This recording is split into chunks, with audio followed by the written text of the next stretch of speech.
News 18 Punjab Haryana Himachal ते तुहाडा स्वागत है। तुसीं देख रहे हो प्राइम टाइम। मैं हाँ यादविंदर सिंह। लगातार पेट्रोल ते डीजल दीयां कीमतां वध रहीआं ने। 14वें दिन लगातार पेट्रोल ते डीजल दीयां कीमतां वधियां ने, जदों कि अंतरराष्ट्री मार्केट च कच्चे तेल दी कीमत घट आ, उहदे बावजूद भी लगातार पेट्रोल ते डीजल दीयां कीमतां वध रहीआं ने। हालांकि मार्केट नूं डीरैगूलेट कीता होया है। ਡੀਰੈਗੂਲੇਟ ਹੋਣ ਤੋਂ ਬਾਅਦ ਲਗਾਤਾਰ ਇਹ ਕਿਹਾ ਗਿਆ ਸੀ ਕਿ ਸ਼ਾਇਦ ਪੈਟਰੋਲ ਤੇ ਡੀਜ਼ਲ ਦੇ ਰੇਟਾਂ 'ਚ ਰਾਹਤ ਮਿਲੇਗੀ ਕਾਫੀ ਲੰਮੇ ਸਮੇਂ ਤੋਂ, ਪਰ ਪੈਟਰੋਲ ਤੇ ਡੀਜ਼ਲ ਦੇ ਰੇਟ ਜਦੋਂ ਅੰਤਰਰਾਸ਼ਟਰੀ ਮਾਰਕੀਟ 'ਚ ਕੋਵਿਡ ਕਰਕੇ, ਕਰੋਨਾ ਕਰਕੇ ਅਰਬ ਮੁਲਕਾਂ ਦੇ ਅੰਦਰ ਕੱਚਾ ਤੇਲ ਬਹੁਤ ਸਸਤਾ ਹੋ ਚੁੱਕਿਆ, ਉਹਦੇ ਬਾਵਜੂਦ ਵੀ ਭਾਰਤ ਦੇ ਅੰਦਰ ਤੇਲ ਦੀਆਂ ਕੀਮਤਾਂ ਅਸਮਾਨੀ ਚੜ੍ਹ ਰਹੀਆਂ ਨੇ ਤੇ ਲੋਕ ਦੁਖੀ ਨੇ, ਕਿਉਂਕਿ ਕਿਸਾਨ ਤੋਂ ਲੈ ਕੇ ਇਸ ਟਾਈਮ ਝੋਨਾ ਲੱਗ ਰਿਹਾ। किसान नूं डीजल की लोड़ है, हर आम बंदे नूं पेट्रोल की लोड़ है, डीजल की लोड़ है। तो लगातार लोगों के उत्ते मार पै रही है तो इस मार का विरोध कर रहे हैं विरोधी कांग्रेस पार्टी ने, होर लगातार पार्टी इवन कि अकाली दल ने भी कहा कि क्यों वध रही ने पेट्रोल डीजल दीयां कीमतां। तुहानूं असीं सब तो पहलां बयान सुणाउने सुनील जाखड़ ते सिकंदर सिंह मलूका का। उस तो बाद साडे नाल गैस्ट जुड़ गए कांग्रेस पार्टी तो साडे नाल सीनियर लीडर ते MLA प्रगट सिंह होणगे, साडे नाल सोशल एक्टिविस्ट कमलजीत होणगे जिहड़े लगातार लोकां 'च रहिंदे ने ते लोकां दा ओपीनियन की हैगा, ते साडे नाल होणगे बीजेपी दे सीनियर लीडर ते बीजेपी दे साबका प्रधान रजिंदर भंडारी, उन्हां नाल भी गलबात करांगे। पर तुहानूं पहलां बयान सुणाउने आ सुनील जाखड़ ते सिकंदर सिंह मलूका दा।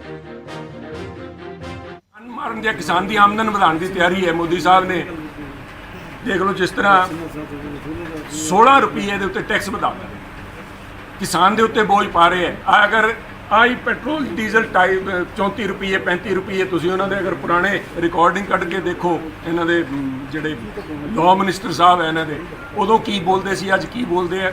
सिर्फ साहूकारां दी, क्योंकि जिन्हां दी रिफाइनरीज है, जिहड़ी वड्डी कंपनीज ऑयल डील कर रही हैं, उन्होंने सिर्फ उन्हों का भला दिखता है। कॉरपोरेट हाउसिस का भला करने वास्ते गरीब तो खास तौर पर अज किसान जो झोना लाने की तैयारी दे विच है, जो डीजल ते पेट्रोल के जोड़े भाव बढ़ाए जा रहे हैं, वो लोगों की कमर तोड़ने का प्रयास मोदी साहब की सरकार कर रही है। बड़े दुख की गल है कि देश के विच तेल दीयां कीमतां इन्नी तेजी नाल वध रही हैं कि हैरानी हो रही है सानूं, जदों कि दुनिया दे विच तेल दीयां कीमतां घट रही हैं, पर हिंदुस्तान एक ऐसा देश है जिथे तेल दीयां कीमतां रोज़ वध रही हैं।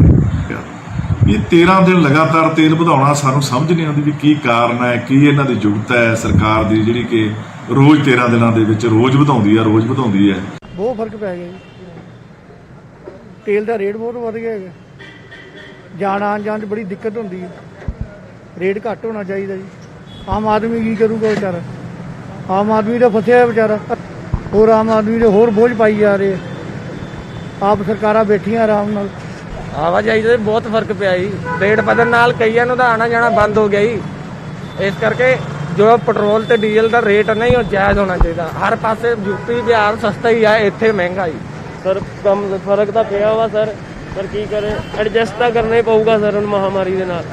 बट सरकार नूं चाहिए कि रेट घटाने चाहिए थोड़ी देर वास्ते, जब तक कोरोना है अपनी महामारी है तब तक कुछ ना कुछ लोगों लिए करना चाहिए। मैंने जेब ते असर पै रहा महाराज, की करिए गरीब बंदे आ, 3 महीने हो गए वेले बैठे हैं, पूरे 3 महीने हो गए वेले बैठे हैं, कोई काम कार है नहीं गा। पेट्रोल के रोज़ डीजल के रेट वधी जाते, की करिए कितने जावांगे। गरीब बंदा वैसे ही मारिया गया, काम कार वैसे ही है नहीं गए, जिंदे कोई काम करन जाओ अगला कहना भरावा रहन दो जी। नौकरी पेशा वाले बंदे तो भुखे मर रहे हैं।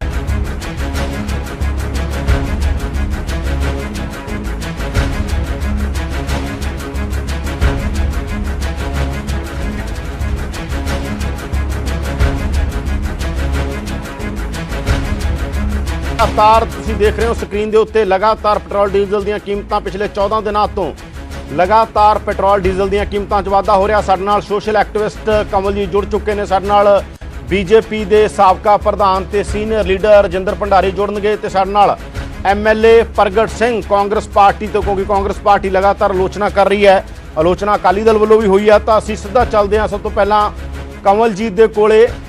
कमलजीत, तुसीं ते लोकां 'च रहने हो, सोशल एक्टिविस्ट हो, लगातार किसानी च भी जाने हो, मजदूरां च भी जाने हो, हर बंदे नाल तुहाडा वाह रहिंदा और पढ़दे लिखदे भी हो चीज़ां नूं।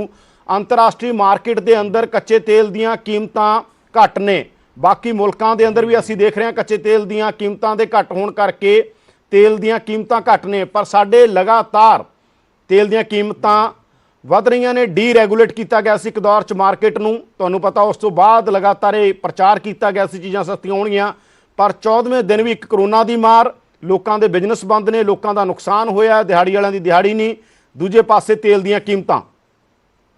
ਜੀ ਇਹ ਬਹੁਤ ਹੀ ਸਥਿਤੀ ਹੈ ਗੰਭੀਰ ਬਣੀ ਹੋਈ। ਜਿਹੜੀ ਸਾਡੀ ਖਾਸ ਕਰਕੇ ਟਰਾਂਸਪੋਰਟਰ ਲੌਬੀ ਹੈ ਉਹਨੇ ਬਹੁਤ ਜ਼ਬਰਦਸਤ ਆਬਜੈਕਸ਼ਨਸ ਇਸ ਦੇ ਉੱਤੇ ਆਲਰੇਡੀ ਰੇਜ਼ ਕੀਤੇ ਨੇ, ਕਿਉਂਕਿ ਉਹ ਆਪਦਾ ਭਾਰ ਜਿਹੜਾ ਹੈਗਾ ਉਹ ਸਿੱਧਾ ਕੰਜ਼ਿਊਮਰ ਦੇ ਉੱਤੇ ਟ੍ਰਾਂਸਫਰ ਕਰ ਦੇਣਗੇ। ਨਤੀਜਾ ਇਹ ਹੋਏਗਾ ਵੀ ਹਰ ਚੀਜ਼ ਦੀ ਜਿਹੜੀ ਕੀਮਤ ਹੈ ਉਹ ਡੀਜ਼ਲ ਦੇ ਮਹਿੰਗੇ ਹੋਣ ਦੇ ਨਾਲ ਮਹਿੰਗੀ ਹੋਣੀ ਹੈ। ਤੇ ਅਸੀਂ ਲਗਾਤਾਰ ਦੇਖ ਰਹੇ ਹਾਂ ਕਿ ਸਰਕਾਰ ਜਿਹੜੀ ਹੈ ਉਹ ਇਸ ਮਾਮਲੇ ਨੂੰ ਪ੍ਰੋਫਿਟੀਅਰਿੰਗ ਦਾ ਮੌਕਾ ਬਣਾ ਰਹੀ ਹੈ, ਕਿਉਂਕਿ ਅਪ੍ਰੈਲ ਮਈ ਦੀ ਜੇ ਆਪਾਂ ਗੱਲ ਕਰੀਏ, ਅਪ੍ਰੈਲ ਮਈ ਦੇ ਵਿੱਚ 30 ਬੈਰਲ ਦੇ ਅਰਾਊਂਡ ਜਿਹੜੀ ਹੈ ਉਹ $30 ਪਰ ਬੈਰਲ ਦੇ ਅਰਾਊਂਡ ਕੀਮਤ ਜਿਹੜੀ ਹੈਗੀ ਹੈ ਉਹ ਚੱਲ ਰਹੀ ਸੀ। ਸੋ ਉਸ ਵੇਲੇ ਆਇਲ ਕੰਪਨੀਜ਼ ਨੇ ਸਟਾਕ ਕੀਤੇ ਨੇ। ਉਸ ਵੇਲੇ ਆਇਲ ਕੰਪਨੀਜ਼ ਜਿਹੜੀਆਂ ਨੇ ਉਹਦੇ ਉੱਤੇ ਸਰਕਾਰ ਨੇ ਫਟਾਫਟ ਜਿਹੜਾ ਹੈਗਾ ਉਹਨਾਂ ਨੇ ਕਿਹਾ ਮਾਰਕੀਟ ਦੇ ਵਿੱਚ ਅਸੀਂ ਕੰਜ਼ਿਊਮਰ ਦਾ ਜਿਹੜਾ ਰਿਟੇਲ ਪ੍ਰਾਈਸ ਹੈ ਉਹਨੂੰ ਡਾਊਨ ਨਹੀਂ ਕਰਨਾ। ਉਹਦੀ ਬਜਾਏ ਸਰਕਾਰ ਨੇ ਪਿਛਲੇ ਮਹੀਨੇ, ਸ਼ਾਇਦ ਪਿਛਲੇ ਹੀ ਮਹੀਨੇ ਇਹ ਫੈਸਲਾ ਕਰ ਲਿਆ ਕਿ 10 ਰੁਪਏ ਮੇਰੇ ਇਹਦੇ ਤੇ ਪੈਟਰੋਲ ਤੇ 13 ਰੁਪਏ ਡੀਜ਼ਲ ਦੇ ਉੱਤੇ ਸਰਕਾਰ ਨੇ ਐਕਸਟਰਾ ਚਾਰਜ ਕੀਤਾ, ਜਿਹਦੇ 'ਚ ਬਹਾਨਾ ਇਹ ਕੀਤਾ ਜਾ ਰਿਹਾ ਵੀ 8 ਰੁਪਏ ਉਸ ਦੇ ਵਿੱਚੋਂ ਉਹਨਾਂ ਨੇ ਕਿਹਾ ਵੀ ਅਸੀਂ ਇਨਫਰਾਸਟ੍ਰਕਚਰ ਸੈਸ ਲਾਇਆ, ਤੇ ਡੀਜ਼ਲ ਤੇ 5 ਰੁਪਏ ਜਿਹੜਾ ਹੈਗਾ ਉਹ ਸਪੈਸ਼ਲ ਸੈਸ ਲਾਇਆ ਐਕਸਾਈਜ਼ ਦੇ ਉੱਤੇ, ਤੇ ਪੈਟਰੋਲ ਦੇ ਉੱਤੇ ਉਹਨਾਂ ਨੇ 2 ਰੁਪਏ ਸਪੈਸ਼ਲ ਸੈਸ ਲਾਇਆ। ਹੁਣ ਪੁੱਛਣ ਵਾਲੀ ਗੱਲ ਇਹ ਹੈ, ਸਾਰੀਆਂ ਸੜਕਾਂ ਹਿੰਦੁਸਤਾਨ ਦੀਆਂ ਉਹ ਟੋਲ ਦੇ ਉੱਤੇ ਚੱਲਦੀਆਂ ਨੇ। ਟੋਲ ਪਲਾਜ਼ਾ ਹਰ ਸੜਕ ਦੇ ਉੱਤੇ ਲੱਗਿਆ ਹੋਇਆ। ਸਰਕਾਰ ਜਿਹੜੀ ਹੈਗੀ ਹੈ, ਜੇ ਤੁਸੀਂ ਜਦੋਂ ਟੋਲ ਰੋਡ ਐਂਡ ਹੁੰਦੀ ਹੈ ਨਾਲ ਦੀ ਨਾਲ ਤੁਹਾਨੂੰ ਪਤਾ ਲੱਗ ਜਾਂਦਾ ਜਿਹੜੀ ਸੜਕ ਦੀ ਹਾਲਤ ਹੈ।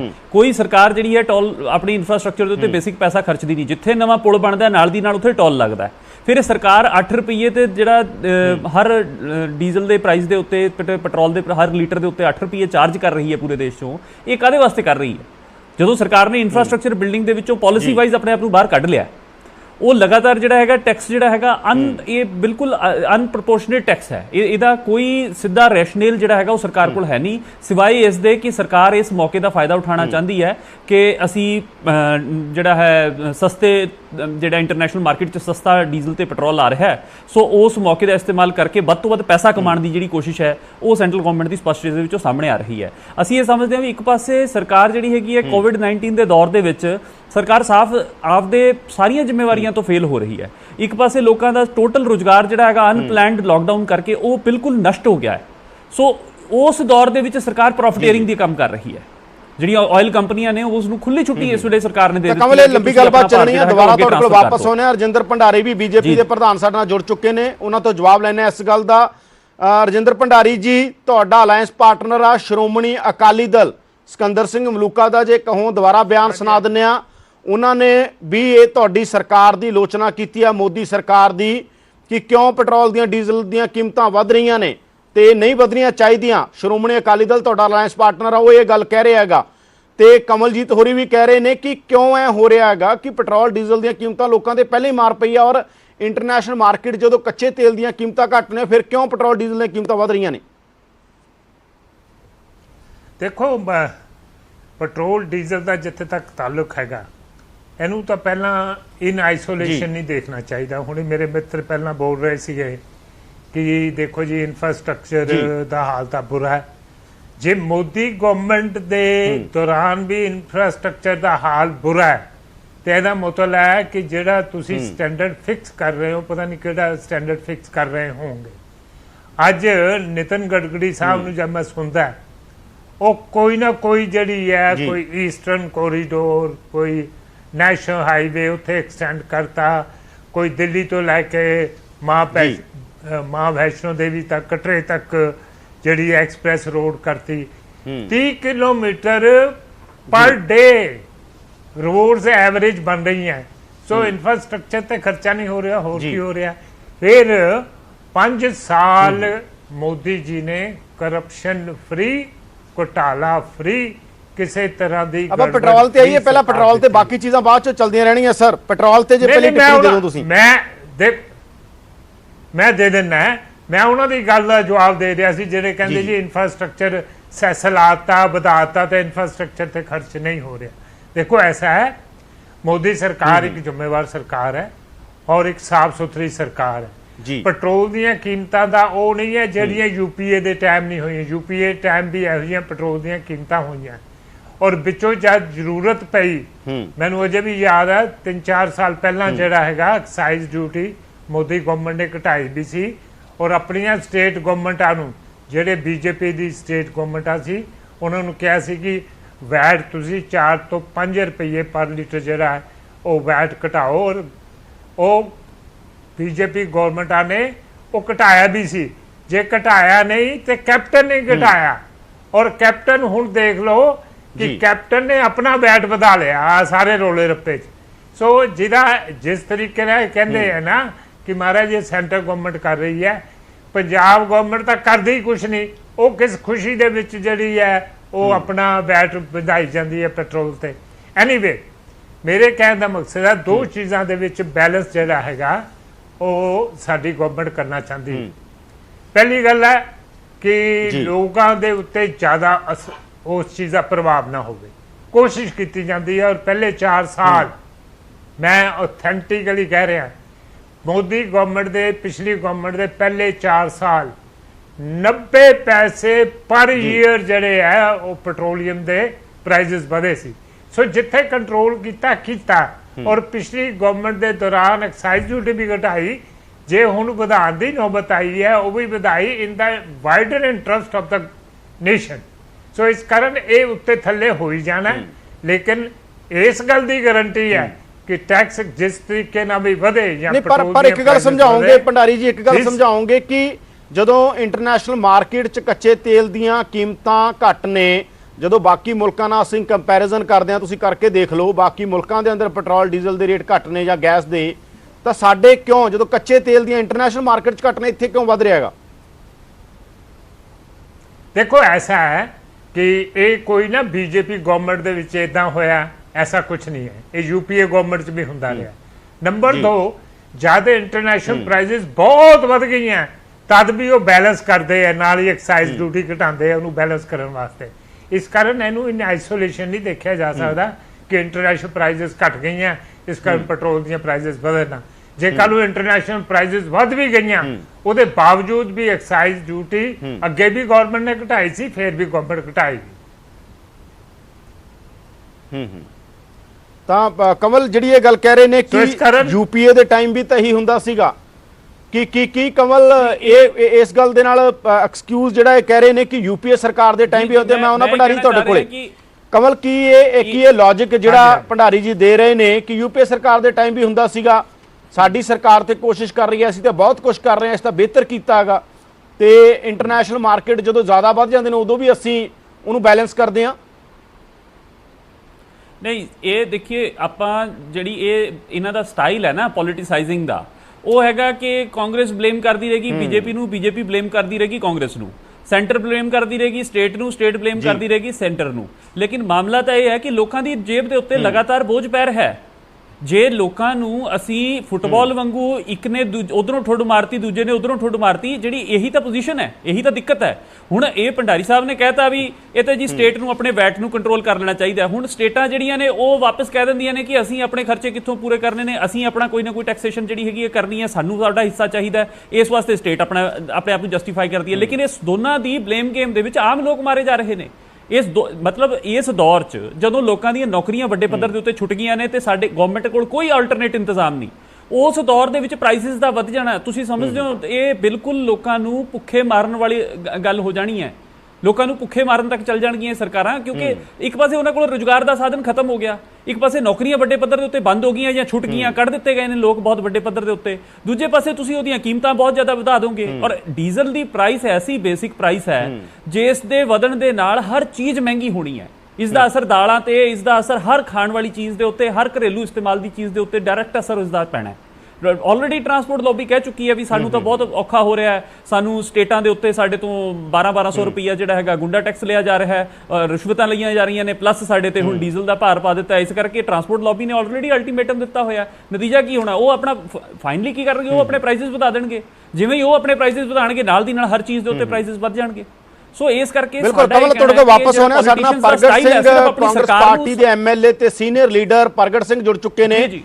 ਪ੍ਰਗਟ ਸਿੰਘ ਨੂੰ ਵੀ ਸ਼ਾਮਲ ਕਰ ਲਈਏ। ਪ੍ਰਗਟ ਜੀ, ਰਜਿੰਦਰ ਭੰਡਾਰੀ ਸਾਡੇ ਨਾਲ ਨੇ, ਬੀਜੇਪੀ ਦੇ ਸਾਬਕਾ ਪ੍ਰਧਾਨ, ਉਹ ਕਹਿ ਰਹੇ ਆ ਯੂਪੀਏ ਦੇ ਟਾਈਮ ਵੀ ਇਹੀ ਹੁੰਦਾ ਸੀ, ਸਾਡੇ ਵੇਲੇ ਤਾਂ ਅਸੀਂ ਕੋਸ਼ਿਸ਼ ਕਰੀਦੀ ਹੈ ਚੀਜ਼ਾਂ ਨੂੰ ਬੈਲੈਂਸ ਕਰਨ ਦੀ, ਪਰ ਪਿਛਲੇ 14 ਦਿਨਾਂ ਤੋਂ ਇਫੈਕਟ ਆ। 14 ਦਿਨਾਂ ਤੋਂ ਪੈਟਰੋਲ ਡੀਜ਼ਲ ਦੀਆਂ ਕੀਮਤਾਂ ਵਧ ਰਹੀਆਂ ਨੇ। ਪ੍ਰਗਟ ਜੀ, ਤੁਹਾਡੀ ਪਾਰਟੀ ਵੀ ਇਹਦਾ ਵਿਰੋਧ ਕਰੀ, ਈਵਨ ਕਿ ਅਕਾਲੀ ਦਲ ਬੀਜੇਪੀ ਦਾ ਅਲਾਇੰਸ ਪਾਰਟਨਰ ਸਿਕੰਦਰ ਸਿੰਘ ਮਲੂਕਾ ਨੇ ਕਿਹਾ ਗਲਤ ਆ, ਲੋਕਾਂ ਤੇ ਬੋਝ ਪੈ ਰਿਹਾ ਕਿਉਂਕਿ ਬਾਕੀ ਚੀਜ਼ਾਂ ਦੇ ਭਾਅ ਵੀ ਨਾਲ ਦੀ ਨਾਲ ਵਧਦੇ ਨੇ ਔਰ ਇੰਟਰਨੈਸ਼ਨਲ ਮਾਰਕੀਟ 'ਚ ਕੱਚੇ ਤੇਲ ਦੀਆਂ ਕੀਮਤਾਂ ਘੱਟ ਨੇ। ਕੀ ਕਹਿਣਾ ਤੁਹਾਡਾ ਪ੍ਰਗਟ ਜੀ?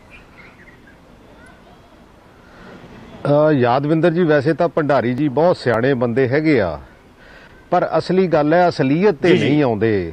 ਕਿਉਂਕਿ ਜਦੋਂ ਹੁਣ ਕਰੂਡ ਆਇਲ ਦੀਆਂ ਜਿਹੜੀਆਂ ਕੀਮਤਾਂ ਹੈਗੀਆਂ ਉਹ ਸਭ ਤੋਂ ਲੋਐਸਟ ਤੇ ਹੈਗੀਆਂ 37.33 ਡਾਲਰ ਪਰ ਬੈਰਲ, ਤੇ ਜਦੋਂ ਯੂਪੀਏ ਦੀ ਗੱਲ ਆਉਂਦੀ ਸੀ ਉਦੋਂ 97.98 ਡਾਲਰ ਕਰੂਡ ਆਇਲ ਪਰ ਬੈਰਲ ਸੀਗਾ। ਅਸੀਂ ਉਹਨੂੰ ਜਸਟੀਫਾਈ ਤਾਂ ਕਰੀ ਜਾਂਦੇ ਆ, ਕਿਉਂਕਿ ਜਸਟੀਫਾਈ ਤਾਂ ਇਹ ਬੇਸਿਕਲੀ ਜਿਹੜੀ ਬੀਜੇਪੀ ਆ ਨਾ, ਇਹ ਡੀਮੋਨੇਟਾਈਜੇਸ਼ਨ ਨੂੰ ਵੀ ਕਰੀ ਜਾਂਦੀ ਆ, ਲਾਕਡਾਊਨ ਨੂੰ ਵੀ ਕਰੀ ਜਾਂਦੀ ਆ। ਪਤਾ ਨਹੀਂ ਗਰਾਊਂਡ ਰਿਐਲਿਟੀ ਤੇ ਕਿਤੇ ਇਹ ਦੂਰ ਬੜੇ ਚਲੇ ਜਾਂਦੇ ਆ, ਕਿਉਂਕਿ ਜਦੋਂ ਗਰਾਊਂਡ ਰਿਐਲਿਟੀ ਨੂੰ ਅਸੈਸ, ਮੈਂ ਨਹੀਂ ਕਹਿੰਦਾ, ਮੈਂ ਕਹਿੰਦਾ ਵੀ ਯੂਪੀਏ ਦੇ ਵਿੱਚ ਵੀ ਬਹੁਤ ਗਲਤ ਗੱਲਾਂ ਹੋਈਆਂ ਹੋਣਗੀਆਂ, ਹੁਣ ਤੱਕ ਕਰੈਕਸ਼ਨ ਕਰ ਲਈਏ। ਕਿਉਂਕਿ ਜਿਹੜਾ ਵਰਤਮਾਨ ਸਮਾਂ ਹੁੰਦਾ ਨਾ, ਅਸਲੀ ਸਮਾਂ ਤਾਂ ਉਹੀ ਹੁੰਦਾ ਜਿੱਥੇ ਅਸੀਂ ਡਿਸੀਜਨ ਲੈਣੇ ਹੁੰਦੇ ਆ ਤੇ ਉਹਦੀ ਐਗਜ਼ੀਕਿਊਸ਼ਨ ਹੋਣੀ ਹੁੰਦੀ ਆ, ਬਾਕੀ ਤਾਂ ਸਾਰੀਆਂ ਗੱਲਾਂ ਹੀ ਹੁੰਦੀਆਂ। ਤੇ ਅਨਫੋਰਚੂਨੇਟ ਆ ਕਿ ਲੋਐਸਟ ਕਰੂਡ ਆਇਲ ਹੋਵੇ ਦੁਨੀਆ ਦੇ ਵਿੱਚ ਤੇ ਉਹਨੂੰ ਵੀ ਬੇਸਿਕਲੀ ਹਾਈਐਸਟ ਪ੍ਰਾਈਸ ਤੇ ਅਸੀਂ ਲੈ ਜਾਈਏ, ਔਰ ਪਿਛਲੇ ਜਿਹੜੇ 10-12 ਦਿਨਾਂ ਦੇ ਵਿੱਚ ਜਿੰਨਾ ਇੰਡੈਕਸ ਵਧਿਆ ਉਹਨੂੰ ਜਸਟੀਫਾਈ ਕਰਨਾ ਮੈਨੂੰ ਤਾਂ ਨਹੀਂ ਕਿਸੇ ਪਾਸਿਓਂ ਠੀਕ ਲੱਗਦਾ। ਕਿਉਂਕਿ ਐਕਚੁਅਲੀ ਹੋਇਆ ਕੀ ਆ ਯਾਦਵਿੰਦਰ ਜੀ, ਇਹ ਜਿਹੜੀ ਬੇਸਿਕ ਪ੍ਰੋਬਲਮ ਆਈ ਆ ਇਹ ਡੀਮੋਨੇਟਾਈਜੇਸ਼ਨ, ਕਿਉਂਕਿ ਹੁਣ ਲੁਕੋਈ ਜਾਂਦੇ ਆ। ਸਾਡੇ ਨਾਲ ਸਪੋਰਟਸ ਦੇ ਵਿੱਚ ਕੋਈ ਇੱਕ ਗਲਤੀ ਕਰ ਲਵੇ ਫਿਰ ਉਹਨੂੰ ਲੁਕਾਉਣ ਲੱਗ ਪਵੇ, ਜਾਂ ਤਾਂ ਮੰਨ ਲਵੇ ਵੀ ਇਹ ਗਲਤੀ ਹੋਈ ਆ ਤੇ ਫਿਰ ਉਹਦੀ ਕਰੈਕਸ਼ਨ ਵੀ ਹੋ ਜਾਂਦੀ ਆ। ਇਹ ਮੰਨਣ ਨੂੰ ਤਿਆਰ ਨਹੀਂ ਹੈ ਵੀ ਸਾਡੇ ਕੋਲੋਂ ਗਲਤੀ ਹੋਈ ਆ। ਜੇ ਗਲਤੀ ਹੋਈ ਆ ਤੇ ਉਹਦੇ ਜਿਹੜੇ ਰਿਪਰਕਸ਼ਨਸ ਹੈਗੇ ਆ, ਉਹਦੇ ਜਿਹੜੇ ਆਊਟਕਮ ਹੈਗੇ ਆ, ਉਹ ਹੌਲੀ ਸਾਡੇ ਸਾਹਮਣੇ ਆਈ ਜਾਣ ਡਏ ਹੈਗੇ ਆ। ਲਾਕਡਾਊਨ ਸਾਰੀ ਦੁਨੀਆ ਦੇ ਵਿੱਚ ਪ੍ਰੋਬਲਮ ਆਈ ਆ, ਮੈਂ ਇਹ ਨਹੀਂ ਕਹਿੰਦਾ ਨਹੀਂ ਪ੍ਰੋਬਲਮ ਆ, ਲੇਕਿਨ 3 ਘੰਟਿਆਂ ਦੇ ਵਿੱਚ ਜੇ 5% ਦੀ ਮੂਵਮੈਂਟ ਵੀ ਹੋਣੀ ਹੁੰਦੀ ਤਾਂ 7-8 ਕਰੋੜ ਬੰਦੇ ਨੇ ਮੂਵ ਕਰਨਾ ਸੀ। ਤੁਸੀਂ ਕਹਿੰਦੇ ਉੱਥੇ ਬਹਿ ਜਾਓ, ਜੇ ਉੱਥੇ ਬਿਠਾਲ ਦਿਓਗੇ ਤੇ ਅਲਟੀਮੇਟਲੀ ਇਹ ਜਿਹੜੀਆਂ ਸਾਰੀਆਂ ਪ੍ਰੋਬਲਮਸ ਹੈਗੀਆਂ ਇਹ ਜੇ ਅਜੇ ਉਦੋਂ ਅਸੀਂ 5-4 ਦਿਨ ਲਾ ਕੇ, ਔਰ ਜੋ ਹਾਲ ਹੋਇਆ ਵਿਚਾਰੇ ਜਿਹੜੀ ਲੇਬਰ ਕਲਾਸ ਆ ਜਾਂ ਹੋਰ ਜਿਹੜੇ ਗਰੀਬ ਬੰਦੇ ਆ 500 ਕਿਲੋਮੀਟਰ ਵੀ ਤੁਰ ਕੇ ਚੱਲੇ ਗਏ। ਲੇਕਿਨ ਇਹ ਮੰਨਣ ਨੂੰ ਅਸਲੀ ਗੱਲ ਆ, ਇਹ ਬੀਜੇਪੀ ਨਾ ਡਿਕਟੇਟਰਸ਼ਿਪ ਵੱਲ ਨੂੰ ਜਾ ਰਹੀ ਆ। ਡਿਕਟੇਟਰਸ਼ਿਪ ਕੀ ਹੁੰਦੀ ਆ? ਕਿਉਂਕਿ ਇਹਨਾਂ ਨੂੰ ਬੇਸਿਕਲੀ ਥੱਲੇ ਕੋਈ ਬਹੁਤਾ ਪੁੱਛਦਾ ਨਹੀਂ ਹੈਗਾ, 2 ਬੰਦਿਆਂ ਦਾ ਹੀ ਰਾਜ ਹੈਗਾ। ਕਿਉਂਕਿ ਡੈਮੋਕ੍ਰੇਸੀ ਦੀ ਇੰਟਰਨਲ ਸੈਟਅਪ ਜਿਹੜਾ ਆ ਉਹਨੂੰ ਬਹੁਤ ਵੱਡੀ ਪ੍ਰੋਬਲਮ ਆਈ ਹੈਗੀ ਆ। ਇਹ ਸਾਰੇ ਜਣੇ ਅਸੀਂ ਸਾਰੇ ਕਈ ਵਾਰੀ ਮੈਂ ਤਾਂ ਯਾਦਵਿੰਦਰ ਜੀ ਸੱਚੀ ਗੱਲ ਆ, ਖੁੱਲ ਕੇ ਕਹਿਣਾ ਹੁੰਦਾ ਵੀ ਜਿਹੜੀਆਂ ਪਾਰਟੀਆਂ ਉਹਨਾਂ ਦੀ ਇੰਟਰਨਲ ਜਿਹੜੀ ਡੈਮੋਕ੍ਰੇਸੀ ਆ ਨਾ ਉਹ ਆਲਮੋਸਟ ਖਤਮ ਹੋ ਗਈ ਆ। ਉਹਦਾ ਨੁਕਸਾਨ ਸਾਰੀ ਡੈਮੋਕ੍ਰੇਸੀ ਨੂੰ ਹੋ ਰਿਹਾ। ਜਦੋਂ ਇੰਟਰਨਲ ਡੈਮੋਕ੍ਰੇਸੀ ਮੁੱਕ ਗਈ, ਫਿਰ ਡਿਸਕਸ਼ਨ ਮੁੱਕ ਗਈ, ਤਾਂ ਉਹਦੇ ਵਿੱਚੋਂ ਚੰਗੀਆਂ ਚੀਜ਼ਾਂ ਨਿਕਲ ਕੇ ਸਾਹਮਣੇ ਨਹੀਂ ਆਉਂਦੀਆਂ, ਉਹਦੇ ਵਿੱਚੋਂ ਫਿਰ ਯੈਸ ਮੈਨ ਨਿਕਲ ਕੇ ਸਾਹਮਣੇ ਆਉਂਦੇ ਆ। ਇਹ ਸਾਡੀ ਸਮੱਸਿਆ ਹੈਗੀ ਆ। ਬਿਲਕੁਲ ਕੀ ਇਹ ਕਾਰਨ ਜਿਹੜਾ ਇੰਟਰਨਲ ਬੀਜੇਪੀ ਦੀ ਇੰਟਰਨਲ ਡੈਮੋਕ੍ਰੇਸੀ ਖਤਮ ਹੋ ਗਈ, ਇਸੇ ਕਰਕੇ ਭੰਡਾਰੀ ਜੋ ਜਵਾਬ ਦਾ ਸਵਾਲ ਦਾ ਜਵਾਬ ਨਹੀਂ ਦਿੱਤਾ ਤੁਸੀਂ। ਪ੍ਰਗਟ ਜੀ ਨੇ ਤਾਂ ਜੋ ਆਲੋਚਨਾ ਕੀਤੀ। ਸਿਕੰਦਰ ਸਿੰਘ ਮਲੂਕਾ ਸ਼੍ਰੋਮਣੀ ਅਕਾਲੀ ਦਲ ਦੇ ਕਿਸਾਨ ਵਿੰਗ ਦੇ ਪ੍ਰਧਾਨ, ਉਹਨਾਂ ਨੇ ਬੜਾ ਤਿੱਖੇ ਤਰੀਕੇ ਨਾਲ ਕਿਹਾਗਾ ਕਿ ਗਲਤ ਆ ਮੋਦੀ ਸਰਕਾਰ ਦਾ ਫੈਸਲਾ। ਤੁਹਾਡੇ ਅਲਾਇੰਸ ਪਾਰਟਨਰ ਨੇ, ਇਹਦਾ ਵੀ ਜਵਾਬ ਦਿਓ ਭੰਡਾਰੀ ਜੀ। ਨਹੀਂ, ਏਦਾਂ ਦੇਖੋ, ਏਦਾਂ ਕਿ ਉਹ ਸਾਡੇ ਅਲਾਇੰਸ ਪਾਰਟਨਰ ਨੇ, ਪਰ ਇੱਕ ਪਾਰਟੀ ਤਾਂ ਨਹੀਂ। ਸੋ ਇੱਕ ਪਾਸੇ ਤਾਂ ਅਸੀਂ ਕਹਿੰਦੇ ਡਿਕਟੇਟਰਸ਼ਿਪ ਹੈ, ਇੱਕ ਪਾਸੇ ਕਹਿੰਦੇ ਅਲਾਇੰਸ ਪਾਰਟਨਰ ਬੋਲੇ ਵੀ ਨਾ। ਜੇ ਕੋਈ ਉਹਨਾਂ ਦਾ ਨੇਤਾ ਬੋਲਦਾ ਤੇ ਡੈਮੋਕ੍ਰੇਸੀ ਜਿਹੜੀ ਹੈ ਹੈਲਦੀ ਡੈਮੋਕ੍ਰੇਸੀ ਦੇ ਸਾਈਨਸ ਹੈ। ਨੰਬਰ 2, ਜੇ ਬੋਲਣਾ ਮਲੂਕਾ ਸਾਹਿਬ ਨੂੰ ਬੋਲਣ ਦੀ ਨਹੀਂ, ਸਵਾਲ ਬੋਲਣ ਦਾ ਨਹੀਂ ਸਰ। ਅਲਾਇੰਸ ਪਾਰਟਨਰ ਮੋਸਟਲੀ ਉਹ ਹੁੰਦੇ ਨੇ ਜਿਨ੍ਹਾਂ ਦੇ ਨੀਤੀਆਂ ਤੇ ਸਹਿਮਤੀ ਹੁੰਦੀ ਹੈ, ਮੋਟੀ ਸਹਿਮਤੀ ਹੁੰਦੀ ਹੈ, ਕਾਮਨ ਮਿਨੀਮਮ ਪ੍ਰੋਗਰਾਮ ਹੁੰਦਾ। ਇਸ ਕਰਕੇ ਪੁੱਛਿਆ ਜਾ ਰਿਹਾ ਕਿ ਜਿਨ੍ਹਾਂ ਨਾਲ ਕਾਮਨ ਮਿਨੀਮਮ ਪ੍ਰੋਗਰਾਮ ਆ ਉਹ ਵੀ ਤੁਹਾਡੇ ਵਿਰੋਧੀ ਨੇ।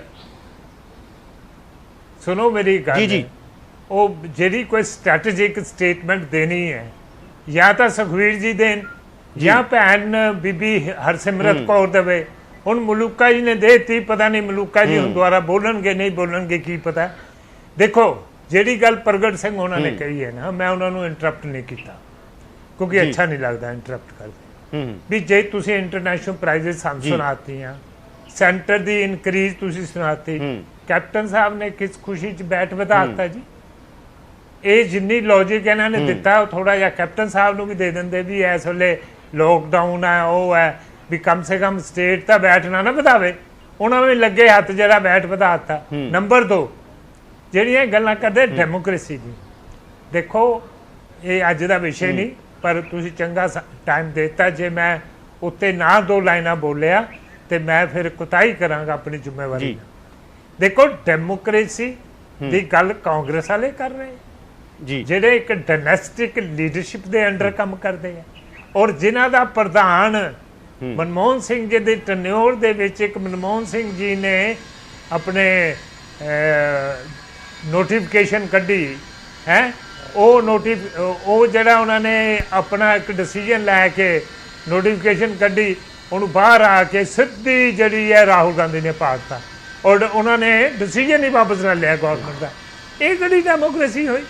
ਸੋ ਡੈਮੋਕ੍ਰੇਸੀ ਦੀ ਗੱਲ ਕੋਈ ਕਮਿਊਨਿਸਟ ਕਰਨ ਸਾਡੇ ਨਾਲ ਸਾਨੂੰ ਸਮਝ ਆਉਂਦੀ ਹੈ, ਪਰ ਉਹ ਵੀ ਨਹੀਂ ਕਰ ਸਕਦੇ ਕਿਉਂਕਿ ਉਹਨਾਂ ਦਾ ਸਿਸਟਮ ਵੀ ਤੁਸੀਂ ਚਾਈਨਾ 'ਚ ਦੇਖ ਲਓ, ਹੋਰ ਜਗ੍ਹਾ ਦੇਖ ਲਓ।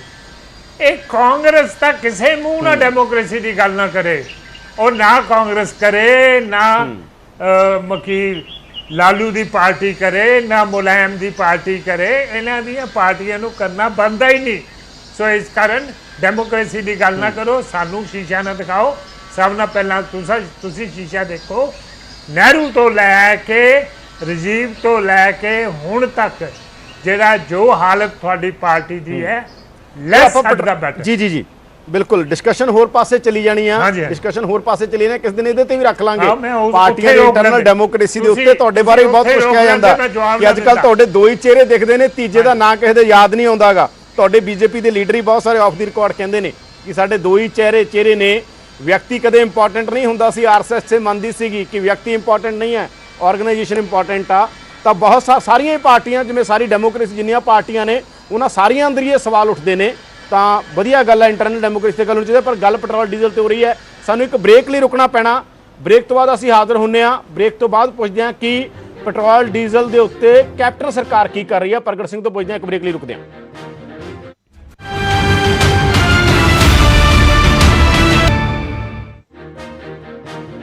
ਬ੍ਰੇਕ ਤੋਂ ਬਾਅਦ ਤੁਹਾਡਾ ਸਵਾਗਤ ਹੈ। ਤੁਸੀਂ ਦੇਖ ਰਹੇ ਹੋ ਪ੍ਰਾਈਮ ਟਾਈਮ, ਮੈਂ ਹਾਂ ਯਾਦਵਿੰਦਰ ਸਿੰਘ। ਚਰਚਾ ਅਸੀਂ ਇਸ ਗੱਲ ਦੇ ਉੱਤੇ ਕਰ ਰਹੇ ਹਾਂ ਕਿ ਜਦੋਂ ਇੰਟਰਨੈਸ਼ਨਲ ਮਾਰਕੀਟ 'ਚ ਕੱਚੇ ਤੇਲ ਦੀਆਂ ਕੀਮਤਾਂ ਘੱਟ ਨੇ ਤਾਂ ਲਗਾਤਾਰ ਭਾਰਤ 'ਚ ਰੇਟ ਕਿਉਂ ਵਧ ਰਹੇ ਨੇ। ਲੋਕ ਦੁਖੀ ਨੇ ਕਿਉਂਕਿ ਤੇਲ ਦੀਆਂ ਕੀਮਤਾਂ ਵਧਣ ਦਾ ਮਤਲਬ ਸਿਰਫ ਪੈਟਰੋਲ ਤੇ ਡੀਜ਼ਲ ਦੀਆਂ ਕੀਮਤਾਂ ਵਧਣ ਦਾ ਨਹੀਂ, ਬੱਸਾਂ ਦੇ ਕਿਰਾਏ ਵੀ ਵੱਧ ਜਾਣਗੇ ਔਰ ਬਾਕੀ ਚੀਜ਼ਾਂ ਵੀ ਲਗਾਤਾਰ ਮਹਿੰਗੀਆਂ ਹੋਣਗੀਆਂ, ਕਿਉਂਕਿ ਹਰ ਚੀਜ਼ ਇੱਕ ਦੂਜੇ ਨਾਲ ਜੁੜੀ ਹੋਈ ਹੈ, ਕੋਈ ਵੀ ਚੀਜ਼ ਇੱਕ ਦੂਜੇ ਤੋਂ ਟੁੱਟੀ ਹੋਈ ਨਹੀਂ ਹੈ।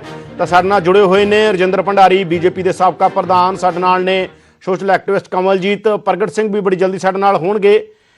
ਪ੍ਰਗਟ ਸਿੰਘ ਵੀ ਸਾਡੇ ਨਾਲ ਨੇ। ਪ੍ਰਗਟ ਸਿੰਘ ਨੂੰ ਪਹਿਲਾ ਸਵਾਲ ਪ੍ਰਗਟ ਸਿੰਘ ਨੂੰ ਹੀ ਕਰਦੇ ਹਾਂ ਕਿਉਂਕਿ ਰਜਿੰਦਰ ਭੰਡਾਰੀ ਹੋਰਾਂ ਨੇ ਸਵਾਲ ਉਠਾਇਆ ਸੀ। ਪ੍ਰਗਟ ਜੀ, ਜਿਹੜੀ ਉਹ ਗੱਲ ਕਹਿ ਰਹੇ ਨੇ ਕਿ ਕੈਪਟਨ ਸਰਕਾਰ ਤੇ ਵੈਟ 'ਚ ਰਾਹਤ ਦੇ ਸਕਦੀ ਹੈ, ਤੁਹਾਨੂੰ ਤਾਂ ਥੋੜੀ ਬਹੁਤੀ ਰਾਹਤ ਦੇ ਦੇਣੀ ਚਾਹੀਦੀ ਸੀ। ਜੇ ਮੰਨ ਲਓ ਕੇਂਦਰ ਸਰਕਾਰ ਨੇ ਇਹ ਕਰਤਾ ਤਾਂ ਤੁਸੀਂ ਕੈਪਟਨ ਸਰਕਾਰ ਆ ਜਿਹੜੀ ਪੰਜਾਬ ਸਰਕਾਰ ਆ, ਉਹਨਾਂ ਨੇ ਹੁਣ ਫਿਰ ਇਸ ਮਸਲੇ ਤੇ ਹਾਲਾਂਕਿ ਇੱਕ ਵਾਰ ਘਟਾਤੇ ਸੀ 5 ਰੁਪਏ, ਸਾਡੇ ਯਾਦ ਆ ਵਿਧਾਨ ਸਭਾ ਦੇ ਅੰਦਰ ਮਨਪ੍ਰੀਤ ਬਾਦਲ ਨੇ ਐਲਾਨ ਕੀਤਾ ਸੀ ਬਜਟ ਸੈਸ਼ਨ ਦੇ ਦੌਰਾਨ। ਹੁਣ ਫਿਰ ਉਹ ਵੈਟ ਵਧਿਆ ਤਾਂ ਘੱਟੋ ਘੱਟ ਜਦੋਂ ਪਤਾ ਵੀ ਮਾਰ ਪੈ ਰਹੀ ਆ ਤਾਂ ਪੰਜਾਬ ਸਰਕਾਰ ਕੁਛ ਸੋਚ ਸਕਦੀ ਸੀ। ਯਾਦਵਿੰਦਰ ਜੀ ਦੇਖੋ, ਅਲਟੀਮੇਟਲੀ ਫਾਈਨੈਂਸ਼ੀਅਲ ਮੈਸ ਕ੍ਰੀਏਟ ਕਿਹਨੇ ਕੀਤੀ ਹੈਗੀ ਆ? ਦੇਖੋ ਸੂਬਿਆਂ, ਕਿਉਂਕਿ ਵੈਸੇ ਤਾਂ ਵੱਧ ਅਧਿਕਾਰਾਂ ਦੀ ਗੱਲ ਤਾਂ ਅਕਾਲੀ ਦਲ ਵੀ ਹਮੇਸ਼ਾ ਕਰਦਾ ਰਿਹਾ, ਲੇਕਿਨ ਇਹੋ ਜੀ ਫਾਈਨੈਂਸ਼ੀਅਲ ਮੈਸ ਜਿਹੜੀ ਆ ਉਹ ਕਦੀ ਕ੍ਰੀਏਟ ਹੋਈ ਨਹੀਂ ਹੈ ਜਿਹੜੀ ਪਿਛਲੇ 6 ਸਾਲਾਂ ਦੇ ਵਿੱਚ ਹੋ ਗਈ ਆ।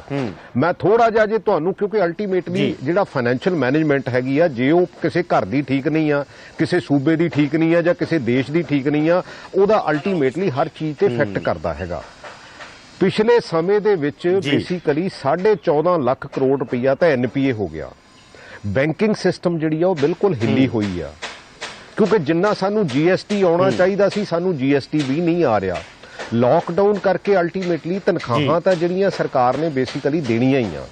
ਮੈਂ ਇਹਦੇ ਨਾਲ ਐਗਰੀ ਕਰਦਾ ਹੈਗਾ ਵੀ ਕਿਉਂਕਿ ਅਸੀਂ 5 ਰੁਪਏ ਪਹਿਲਾਂ ਘਟਾਇਆ ਸੀਗਾ ਵੀ ਤਾਂ ਕਿ ਉਹਦੇ ਵਿੱਚ ਰਾਹਤ ਮਿਲ ਜਾਵੇ, ਲੇਕਿਨ ਹੁਣ ਸਾਡੀ ਫਾਈਨੈਂਸ਼ੀਅਲ ਜਿਹੜੀ ਕੰਡੀਸ਼ਨ ਹੈ ਉਹ ਇੰਨੀ ਬਹੁਤੀ ਕਿਉਂਕਿ ਉਸ ਲੈਵਲ ਦੀ ਨਹੀਂ ਹੈਗੀ ਵੀ ਤਾਂ ਕਿ ਇਹਨੂੰ ਹੋਰ ਰਾਹਤ ਦਿੱਤੀ ਜਾਵੇ। ਔਰ ਲੇਕਿਨ ਮੈਂ ਰਿਕੁਐਸਟ ਜ਼ਰੂਰ ਕਰੂੰਗਾ ਸਾਡੇ ਪ੍ਰਧਾਨ ਸਾਹਿਬ ਨੂੰ ਵੀ, ਤਾਂ ਕਿ ਫਾਈਨਾਂਸ ਮਿਨਿਸਟਰ ਨੂੰ ਵੀ ਇਹਦੇ 'ਚ ਜਿੰਨੀ ਕੁ ਵੀ ਗੁੰਜਾਇਸ਼ ਹੋ ਸਕਦੀ ਆ ਵੀ ਅਸੀਂ ਉਹਨੂੰ ਥੋੜਾ ਜਿਹਾ ਕੰਟਰੋਲ ਕਰੀਏ।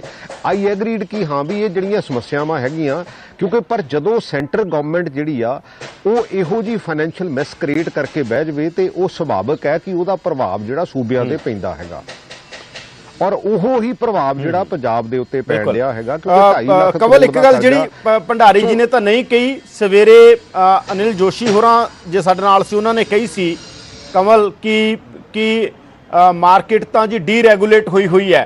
ਤੁਹਾਨੂੰ ਲੱਗਦਾ ਕਿ ਉਹਦਾ ਵੀ ਕਾਰਨ ਹੋਈ ਯੂਪੀਏ ਦੇ ਟਾਈਮ ਸੀ ਇਹ ਜਿਹੜਾ ਡੀਰੈਗੂਲੇਟ ਹੋਈ ਮਾਰਕੀਟ ਜਿਹੜੀ ਹੈਗੀ, ਤੁਹਾਨੂੰ ਲੱਗਦਾ ਕਾਰਨ ਉਹ ਵੀ ਹੈਗਾ ਕਿ ਲਗਾਤਾਰ ਫਿਰ ਇਸ ਤਰ੍ਹਾਂ ਕੀਮਤਾਂ ਵਧਦੀਆਂ ਨੇ, ਕੋਈ ਕੰਟਰੋਲ? ਉਹ ਕਹਿੰਦੇ ਸਰਕਾਰ ਦਾ ਕੋਈ ਕੰਟਰੋਲ ਹੀ ਨਹੀਂ ਹੈਗਾ, ਸਰਕਾਰ ਕੀ ਕਰੇ? ਇਹਦੇ 'ਚ ਦੋ ਚੀਜ਼ਾਂ ਨੇ ਜੀ, ਇੱਕ ਇਹ ਕਿ ਡੀ ਕੰਟਰੋਲ ਕਰਨਾ ਉਹਨੂੰ ਜੀ ਲੌਜੀਕ ਇਹ ਲਿਆਂਦਾ ਗਿਆ ਸੀ ਕਿ ਅਸੀਂ ਜਿਹੜਾ ਹੈਗਾ ਪ੍ਰਾਈਸ ਨੂੰ ਕੰਟਰੋਲ ਨਹੀਂ ਕਰਾਂਗੇ, ਮਾਰਕੀਟ ਕੰਟਰੋਲ ਕਰੇਗੀ ਤੇ ਉਹਦੇ ਨਾਲ ਜੋ ਵੀ ਸਸਤਾ ਹੁੰਦਾ ਕਦੀ ਇੰਟਰਨੈਸ਼ਨਲ ਪ੍ਰਾਈਸ ਉਹ ਲੋਕਾਂ ਤੱਕ ਜਿਹੜਾ ਹੈਗਾ ਉਹ ਟ੍ਰਾਂਸਫਰ ਹੋਏਗਾ।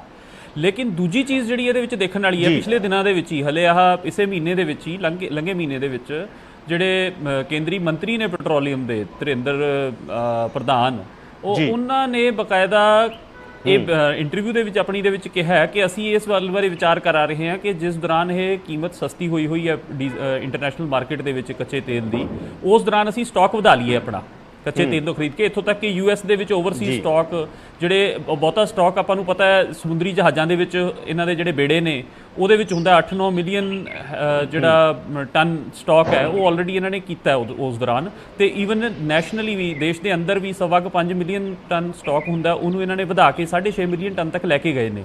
ਸੋ ਇਹ ਸਾਰਾ ਸਟਾਕ ਕਰਨ ਦਾ ਜਿਹੜਾ ਆਈਡੀਆ ਹੈ ਉਹ ਇਹ ਹੈਗਾ ਕਿ ਸਰਕਾਰ ਬੇਸਿਕਲੀ ਇਸ ਤੋਂ ਆਪਣੀ ਜਿਹੜੀ ਕਹਿ ਲਈਏ ਬਿਜ਼ਨਸ ਕੈਪੈਸਿਟੀ ਜਿਹੜੀ ਹੈਗੀ ਹੈ ਉਹ ਵਧਾਉਣ ਦੀ ਗੱਲ ਕਰ ਰਹੀ ਹੈ। ਜਦੋਂ ਹੁਣ ਜਿਹੜੀ ਤੇਲ ਹੈ ਇਹ ਵੇਚਣਾ ਲੋਕਾਂ ਨੂੰ ਹੈ, ਇਹ ਐਸਾ ਤਾਂ ਹੈ ਨਹੀਂ ਸਰਕਾਰ ਨੇ ਕਿਸੇ ਦੂਜੇ ਮੁਲਕ ਦੇ ਲੋਕਾਂ ਨੂੰ ਵੇਚ ਦੇਣਾ ਜਾਂ ਦੂਜੇ ਮੁਲਕਾਂ ਨੂੰ ਵੇਚ ਦੇਣਾ। ਇਹ ਤੇਲ ਵੇਚਣਾ ਆਪਣੇ ਹੀ ਲੋਕਾਂ ਨੂੰ ਹੈ, ਚਾਹੇ ਉਹ ਇੰਡਸਟਰੀ ਵਾਸਤੇ ਵੇਚਣ, ਚਾਹੇ ਵਹੀਕਲਸ ਦੇ ਵਿੱਚ ਚਲਾਉਣ ਵਾਸਤੇ ਵੇਚਣ ਜਾਂ ਹੋਰ ਘਰੇਲੂ ਲੋੜਾਂ ਵਾਸਤੇ ਵੇਚਣ। ਸੋ ਤੇਲ ਜਦੋਂ ਸਟਾਕ ਕਰਕੇ ਸਰਕਾਰ ਉਹਦੇ ਚੋਂ ਮੁਨਾਫਾ ਕਮਾਉਣ ਬਾਰੇ ਸੋਚਣ ਲੱਗ ਜਾਂਦੀ ਹੈ ਤਾਂ ਲਾਜ਼ਮੀ ਤੌਰ ਤੇ ਸਰਕਾਰ ਆਪਣੇ ਹੀ ਲੋਕਾਂ ਨੂੰ ਕੰਜ਼ਿਊਮਰ ਤੇ ਮਤਲਬ ਦੇ ਤੌਰ ਤੇ, ਕਲਾਇੰਟ ਦੇ ਤੌਰ ਤੇ ਦੇਖਣਾ ਸ਼ੁਰੂ ਕਰ ਰਹੀ ਹੈ। ਇਹ ਜਿਹੜਾ ਆਈਡੀਆ ਹੈ ਕਿ ਲੋਕਾਂ ਨੂੰ ਕਲਾਇੰਟ ਦੇ ਤੌਰ ਤੇ ਦੇਖੋ, ਸਸਤੇ ਤੋਂ ਸਸਤਾ ਤੇਲ ਜਿਹੜਾ ਹੈਗਾ ਉਹਨੂੰ ਵੱਧ ਤੋਂ ਵੱਧ ਮਾਤਰਾ 'ਚ ਸਟਾਕ ਕਰ ਲਓ ਤੇ ਜਦੋਂ ਉਹਦੀਆਂ ਕੀਮਤਾਂ ਮਾਰਕੀਟ ਦੇ ਵਿੱਚ ਵੱਧ ਹੋਣ ਉਸ ਵੇਲੇ ਉਸ ਨੂੰ ਅਸੀਂ ਮਹਿੰਗੀਆਂ ਕੀਮਤਾਂ ਦੇ ਉੱਤੇ ਵੇਚੋ।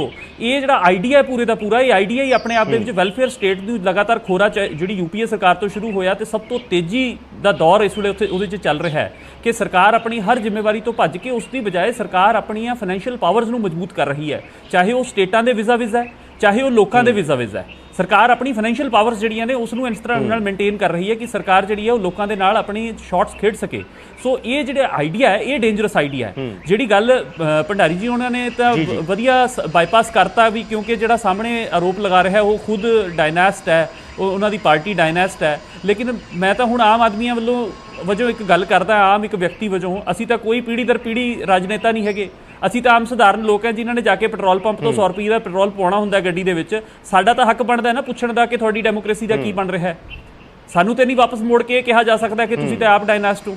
ਸੋ ਇਹ ਸਵਾਲ ਤੇ ਅਸੀਂ ਉਠਾ ਰਹੇ ਹਾਂ, ਅਸੀਂ ਵੀ ਇਹ ਸਵਾਲ ਉਠਾ ਰਹੇ ਹਾਂ ਔਰ ਉਠਾ ਰਹੇ ਹਾਂ ਸਾਰਿਆਂ ਨੂੰ ਹੀ ਜਿਨ੍ਹਾਂ ਨੇ ਇਸ ਡੈਮੋਕ੍ਰੇਸੀ ਦੀ ਹਾਲਤ ਖਰਾਬ ਕੀਤੀ ਹੈ। ਸੋ ਇਸ ਡੈਮੋਕ੍ਰੇਸੀ ਦੇ ਵਿੱਚ ਸਰਕਾਰ ਦੀਆਂ ਜਿਹੜੀਆਂ ਫਾਈਨੈਂਸ਼ੀਅਲ ਪਾਵਰਸ ਨੇ ਵਿਜ਼ਾ-ਵਿਜ਼ ਸਟੇਟ ਤੇ ਵਿਜ਼ਾ-ਵਿਜ਼ ਦਾ ਪੀਪਲ, ਉਹ ਫਾਈਨੈਂਸ਼ੀਅਲ ਪਾਵਰਸ ਨੂੰ ਇਸ ਢੰਗ ਨਾਲ ਮਜ਼ਬੂਤ ਕੀਤਾ ਜਾ ਰਿਹਾ ਹੈ ਕਿ ਸਰਕਾਰ ਲੋਕਾਂ ਤੋਂ ਪ੍ਰੋਫਿਟੀਅਰਿੰਗ ਕਰ ਸਕੇ। ਇਹ ਆਈਡੀਆ ਆਪਣੇ ਆਪ ਦੇ ਵਿੱਚ ਡੇਂਜਰਸ ਆਈਡੀਆ ਹੈ। ਭੰਡਾਰੀ ਜੀ ਨੇ ਬੜਾ ਸੌਖਿਆਂ ਕਹਿ ਦਿੱਤਾ ਕਿ ਜਗ੍ਹਾ ਜਗ੍ਹਾ ਪੁਲ ਬਣ ਰਹੇ ਨੇ, ਰੋਜ਼ ਦਾ 20 ਕਿਲੋਮੀਟਰ ਸੜਕ ਬਣ ਰਹੀ ਹੈ, ਲੇਕਿਨ ਇਸ ਗੱਲ ਦਾ ਕੀ ਜਵਾਬ ਹੈ ਵੀ ਟੋਲ ਵੀ ਤਾਂ ਲੱਗ ਰਹੇ ਨੇ। ਉਹ ਜਿਹੜੀ ਸੜਕਾਂ ਸੀ ਬਣਾ ਰਹੇ ਹੋ ਤੁਸੀਂ, ਉਹ ਸੜਕਾਂ ਦੀ ਤੁਸੀਂ ਸਾਰੀ ਦੀ ਸਾਰੀ ਕੀਮਤ ਵਸੂਲਣ ਵਾਸਤੇ ਕੰਪਨੀਆਂ ਨੂੰ ਬਕਾਇਦਾ ਠੇਕੇ ਦੇਣੇ ਨੇ ਜਿਹੜੀਆਂ ਟੋਲ ਵਸੂਲਣਗੀਆਂ। ਔਰ ਲਾਕਡਾਊਨ ਦੇ ਦੌਰਾਨ ਕੰਪਨੀਆਂ ਨੇ ਸਭ ਤੋਂ ਪਹਿਲਾਂ ਜਿਹੜੀਆਂ ਚੀਜ਼ਾਂ ਲਾਕਡਾਊਨ 'ਚ ਖੁੱਲੀਆਂ ਉਹਨਾਂ 'ਚੋਂ ਟੋਲ ਨੇ। ਜਿਸ ਦਿਨ ਤੋਂ ਪਹਿਲੀ ਗੱਡੀ ਸੜਕ ਦੇ ਉੱਪਰ ਦੀ ਲੰਘਣੀ ਸ਼ੁਰੂ ਹੋਈ ਹੈ ਉਸ ਦਿਨ ਤੋਂ ਹੀ ਟੋਲ ਨਾਲ ਦੀ ਨਾਲ ਓਪਨ ਹੋਏ ਨੇ। ਸੋ ਟੋਲ ਔਰ ਉਸ ਦੌਰਾਨ ਉਹਨਾਂ ਨੂੰ ਬਕਾਇਦਾ ਸਸਪੈਂਸ਼ਨ ਅਲਾਊਂਸ ਜਿਹੜੇ ਨੇ ਉਹ ਟੋਲ ਪਲਾਜ਼ਿਆਂ ਨੂੰ ਮਿਲੇ ਨੇ। ਸੋ ਅਸੀਂ ਇਹ ਕਹਿਣਾ ਚਾਹ ਰਹੇ ਹਾਂ ਕਿ ਸਰਕਾਰ ਹਰ ਚੀਜ਼ ਟੋਲ ਬੇਸਡ ਕਰ ਰਹੀ ਹੈ, ਤਾਂ ਫਿਰ ਇਸ ਗੱਲ ਦੇ ਲੌਜਿਕ ਦਾ ਕੀ ਮਤਲਬ ਹੈ ਕਿ ਅਸੀਂ ਐਕਸਾਈਜ਼ ਦੇ ਉੱਤੋਂ ਵੀ ਕਮਾਵਾਂਗੇ ਇਨਫਰਾਸਟ੍ਰਕਚਰ ਦੇ ਨਾਂ ਦੇ ਉੱਤੇ, ਅਸੀਂ ਸਪੈਸ਼ਲ ਸੈਸ ਲਾਵਾਂਗੇ ਉਸ ਦੇ ਉੱਤੇ ਕਿਉਂ? ਤੁਸੀਂ ਜਦੋਂ ਮਾਰਕੀਟ ਨੂੰ ਡੀਰੈਗੂਲੇਟ ਕਰਦੇ ਹੋ ਬਿਲਕੁਲ ਆਪਾਂ ਜਵਾਬ ਲਈਏ, ਕਮਲ ਜਵਾਬ ਲੈ ਲਈਏ। ਭੰਡਾਰੀ ਜੀ ਜਿਹੜੀ ਤੁਹਾਡੀ ਪਾਰਟੀ ਸੀ ਜਦੋਂ ਉਹਦੀ, ਤੁਸੀਂ ਖੁਦ ਵੀ ਆਰਐਸਐਸ ਨਾਲ ਵੀ ਜੁੜੇ ਰਹੇ ਹੋ, ਜਿਹੜੀ ਤੁਹਾਡੀ ਥਾਟ ਸੀ, ਥਾਟ ਪ੍ਰੋਸੈਸ ਜਨਸੰਘ ਤੋਂ ਲੈ ਕੇ ਬੀਜੇਪੀ ਤੱਕ ਆਉਂਦਿਆਂ ਜਾਂ ਉਸ ਪੂਰੀ ਪੋਲਿਟਿਕਸ ਦੇ ਅੰਦਰ ਜਿਹੜੇ ਲੋਕ ਨਿਕਲ ਕੇ ਆਉਂਦੇ ਨੇ, ਖਾਸ ਤੌਰ ਤੇ ਮੋਦੀ ਜੀ ਵੀ ਆਰਐਸਐਸ ਚੋਂ ਨਿਕਲ ਕੇ ਆਏ ਨੇ, ਇੱਕ ਥਾਟ ਹੁੰਦਾ ਸੀ ਤੁਹਾਡਾ, ਸਕੂਲ ਆਫ ਥਾਟ ਤੁਹਾਡਾ ਇਹ ਸੀਗਾ ਕਿ ਜੋ ਕਾਂਗਰਸ ਕਰਦੀ ਹੈ ਉਹ ਕਾਂਗਰਸ ਮਾਰਕੀਟ ਨੂੰ ਦੀ ਸਵਦੇਸ਼ੀ ਜਾਗਰਣ ਮੰਚ ਹੈ, ਜਿਨ੍ਹਾਂ ਦੀ ਪਿਛਲੇ ਦਿਨੀ ਵੀ ਸਟੇਟਮੈਂਟ ਆਈ ਕਿ ਚਾਈਨਾ ਦੀਆਂ ਚੀਜ਼ਾਂ ਜਾਂ ਚਾਈਨਾ ਨੂੰ ਜਿਹੜੇ ਪ੍ਰੋਜੈਕਟ ਦਿੱਤੇ ਉਹ ਰੱਦ ਕਰੋ। ਤੁਹਾਡਾ ਸਕੂਲ ਆਫ ਥਾਟ ਇਹ ਸੀਗਾ ਕਿ ਅਸੀਂ ਜਿਹੜੀਆਂ ਚੀਜ਼ਾਂ ਜਿਵੇਂ ਰਿਟੇਲ 'ਚ ਜਦੋਂ FDI ਆ ਰਹੀ ਸੀ ਵਿਰੋਧ ਕੀਤਾ ਸੀ। ਜੇ ਕਾਂਗਰਸ ਮਾਰਕੀਟ ਨੂੰ ਡੀ ਕੰਟਰੋਲ ਕਰ ਰਹੀ ਸੀ, ਤੁਹਾਨੂੰ ਲੱਗਦਾ ਨਹੀਂ ਇਸ ਦੌਰ ਦੇ ਅੰਦਰ ਉਹਨਾਂ ਚੀਜ਼ਾਂ ਤੇ ਵੀ ਰੀਥਿੰਕ ਕਰਨ ਦੀ ਲੋੜ ਆ? ਕਿਉਂਕਿ ਲੋਕਤੰਤਰ 'ਚ ਲੋਕ ਹੀ ਇੰਪੋਰਟੈਂਟ ਨੇ, ਤੁਸੀਂ ਹਮੇਸ਼ਾ ਮੰਨਦੇ ਰਹੇ ਹੋ ਇਹ ਗੱਲ। ਤਾਂ ਫਿਰ ਜੇ ਲੋਕ ਇੰਪੋਰਟੈਂਟ ਨੇ, ਜੇ ਕਾਂਗਰਸ ਨੇ ਗਲਤ ਡਿਸੀਜਨ ਕੀਤੇ ਨੇ, ਜਿਹੜੀ ਮਾਰਕੀਟ ਨੂੰ ਡੀ ਕੰਟਰੋਲ ਕੀਤਾ, ਜਿਹਦੇ 'ਚੋਂ ਕਹਿ ਦਿੱਤਾ ਜਾਂਦਾ ਸਾਡੇ ਹੱਥ ਕੀ ਹੈ, ਉਹਨੂੰ ਦੁਬਾਰਾ ਸਰਕਾਰ ਉਹ ਕਰ ਸਕਦੀ ਹੈ? ਦੇਖੋ ਇੱਦਾਂ ਹੈ ਕਿ ਤੁਹਾਡੇ ਜਿਹੜੇ ਕੁਐਸਚਨ ਤੁਸੀਂ ਰਾਈਜ਼ ਕੀਤੇ ਨੇ ਸਵਦੇਸ਼ੀ ਜਾਗਰਣ ਮੰਚ, ਉਹ ਜਿਹੜੇ ਆਈਡੀਓਲੌਗ ਬੇਸਿਸ ਤੇ ਕੰਮ, ਆਈਡੀਓਲੋਜੀ ਦੇ ਬੇਸਿਸ ਤੇ ਕੰਮ ਕਰਦੇ ਹੈ, ਉਹ ਅਜੇ ਵੀ ਕਰ ਰਹੇ ਹੈ। ਔਰ ਉਹ ਪ੍ਰੈਜ਼ੈਂਟ ਗਵਰਨਮੈਂਟ ਦੀਆਂ ਵੀ ਕੋਈ ਪਾਲਿਸੀਜ਼ ਹੈ ਉਹਦੀ ਵੀ ਨੁਕਤਾਚੀਨੀ ਕਰਦੇ ਨੇ। ਲੇਕਿਨ ਇਹ ਡੈਮੋਕ੍ਰੇਸੀ ਹੈ, ਹਰ ਇੱਕ ਨੇ ਆਪਣੇ ਹਿਸਾਬ ਨਾਲ ਦੇਖਣਾ, ਜਿਹੜਾ ਜਿੱਥੇ ਬੈਠਾ ਉਹਨੇ ਜੋ ਬੈਸਟ ਆ ਉਹ ਕਰਨਾ ਹੈ। ਲੇਕਿਨ ਮੇਰੇ ਅਜ਼ੀਜ਼ ਦੋਸਤ ਆਪ ਪਾਰਟੀ ਵਾਲੇ ਬੋਲ ਰਹੇ ਸੀਗੇ ਉਹ ਮੁਨਾਫਾਖੋਰੀ ਨਹੀਂ, ਆਪ ਪਾਰਟੀ ਤੋਂ ਹੈਗੇ ਸਰ, ਆਪ ਪਾਰਟੀ ਤੋਂ ਉਹਨਾਂ ਨੇ ਵੈਸੇ ਆਮ ਆਦਮੀ ਸ਼ਬਦ ਵਰਤਾ। ਵੈਸੇ ਤੁਹਾਡੀ ਜਾਣਕਾਰੀ ਲਈ ਦੱਸਦਾ, ਤੁਹਾਡੀ ਜਾਣਕਾਰੀ ਲਈ ਦੱਸ ਦਈਏ। ਸੌਰੀ ਮੈਂ ਉਹਨਾਂ ਕੋਲ ਵੀ ਮਾਫੀ ਮੰਗਦਾ ਕਿਉਂਕਿ ਮੈਨੂੰ ਥੋੜਾ ਜਿਹਾ ਮੈਂ ਇੱਦਾਂ ਹੈਗਾ ਗੌਰਮੈਂਟਾਂ ਜਿਹੜੀਆਂ ਹੈਗੀਆਂ ਮੁਨਾਫਾਖੋਰੀ ਕਰਕੇ ਧਰਮਿੰਦਰ ਪ੍ਰਧਾਨ ਜੀ ਨੇ ਆਪਣੀ ਜੇਬ 'ਚ ਪਾਣੇ ਹੈ, ਮੁਨਾਫਾਖੋਰੀ ਕਰਕੇ ਮੋਦੀ ਜੀ ਨੇ ਆਪਣੀ ਜੇਬ 'ਚ ਪਾਣੇ ਹੈ। ਅਰੇ ਯਾਰ ਇਹ ਮੁਨਾਫਾਖੋਰੀ ਦੇ ਜਗਲਰੀ ਵਰਡਸ ਹੁੰਦੇ ਨੇ, ਕੋਈ ਮੁਨਾਫਾਖੋਰੀ ਨਹੀਂ ਕਰਦੇ। ਹੁਣ ਕਾਂਗਰਸ ਨੇ ਆਪਣੀ ਜਗ੍ਹਾ ਅੱਜ ਵੀ ਤੁਸੀਂ ਦੇਖੋ, ਮੇਰੇ ਕੋਲ ਤਾਂ ਡਾਟਾ ਮੈਂ ਕੱਢ ਕੇ ਲਿਆਇਆ, ਜੂਨ 14 ਦਾ ਇੱਕ ਮਿੰਟ ਟੇਬਲ ਮਿਲਿਆ, ਉਹਦੇ 'ਚ ਸਭ ਨਾਲ ਜ਼ਿਆਦਾ ਪੈਟਰੋਲ ਦਾ ਜਿਹੜਾ ਰੇਟ 14 ਜੂਨ ਨੂੰ ਸੀ ਉਹ ਰਾਜਸਥਾਨ ਦਾ ਸੀ, ਔਰ ਸਭ ਨਾਲ ਲੋਐਸਟ ਜਿਹੜਾ ਸੀਗਾ ਉਹ ਗੁਜਰਾਤ ਦਾ ਸੀ, ਔਰ ਦੋਵਾਂ 'ਚ ਹੀ ਫਰਕ 11 ਰੁਪਏ ਪਰ ਲੀਟਰ ਹੈ। ਯਾਨੀ ਰਾਜਸਥਾਨ ਦੀ ਗਵਰਨਮੈਂਟ ਗੁਜਰਾਤ ਨਾਲੋਂ 11 ਰੁਪਏ ਪਰ ਲੀਟਰ ਜ਼ਿਆਦਾ ਲੈ ਰਹੀ ਹੈ, ਯਾਨੀ ਉਹਨਾਂ ਦਾ ਵਿਆਜ ਜ਼ਿਆਦਾ। ਇਹ ਐਵੇਂ ਦੇਖੋ ਨਾ, ਦੂਜੇ ਨੂੰ ਕੁਐਸਚਨ ਕਰੀ ਜਾਣਾ, ਉਹ 'ਤੇ ਰੋਪ ਲਾਈ ਜਾਣੇ, ਇਹ ਇੱਦਾਂ ਨਹੀਂ ਹੈ। ਤਾਂ ਹੀ ਮੈਂ ਬਾਰ-ਬਾਰ ਕਹਿਣਾ ਕਿ ਜੇ ਸਾਡੀ ਗਵਰਨਮੈਂਟ ਨਹੀਂ ਜਿਹੜੇ ਇੱਕ ਭੰਡਾਰੀ ਇਸ ਗੱਲ ਦਾ ਜਵਾਬ ਦਿਓ, ਇਸ ਕਰਕੇ ਤੁਹਾਡੇ ਤੋਂ ਪੁੱਛਿਆ ਕਿਉਂਕਿ ਜਿਹੜਾ ਤੁਸੀਂ ਕਹਿ ਰਹੇ ਹੋ ਸਵਦੇਸ਼ੀ ਜਾਗਰਣ ਮੰਚ ਤੇ ਆਈਡੀਓਲੌਗ ਨੇ, ਉਹਦੀ ਇੱਕ ਆਪਣੀ ਆਈਡੀਓਲੋਜੀ ਆ, ਉਸੇ ਆਈਡੀਓਲੋਜੀ ਚੋਂ ਨਿਕਲ ਕੇ ਤੁਹਾਡੀ ਪਾਰਟੀ ਦੇ ਬਹੁਤ ਸਾਰੇ ਲੀਡਰ ਬਣਦੇ ਨੇ। ਜਨਸੰਘ ਜਦੋਂ ਬਣਿਆ ਸੀ, ਜਨਸੰਘ ਦੇ ਅੰਦਰ ਬੰਦਿਆਂ ਨੂੰ ਭੇਜਿਆ ਗਿਆ, ਵਾਜਪਾਈ ਨੂੰ, ਅਡਵਾਨੀ ਨੂੰ, ਤੁਹਾਡੇ ਯਾਦ ਹੋਊਗਾ, ਸਪੈਸ਼ਲੀ ਭੇਜਿਆ ਗਿਆ ਕਿ ਜਨਸੰਘ ਚੋਂ RSS ਚੋਂ ਕੱਢ ਕੇ ਕਿ ਇਹ ਪਾਰਟੀ ਹੈ ਜਿਹੜੀ ਇਹਨੂੰ ਮਜ਼ਬੂਤ ਕਰਨਾ, ਇਸ ਪਾਰਟੀ ਨੂੰ ਇੱਕ ਪੋਲੀਟੀਕਲ ਪਲੇਟਫਾਰਮ ਦੇ ਤੌਰ ਦੇ ਉੱਤੇ ਅਸੀਂ ਅੱਗੇ ਵਧਣਾ।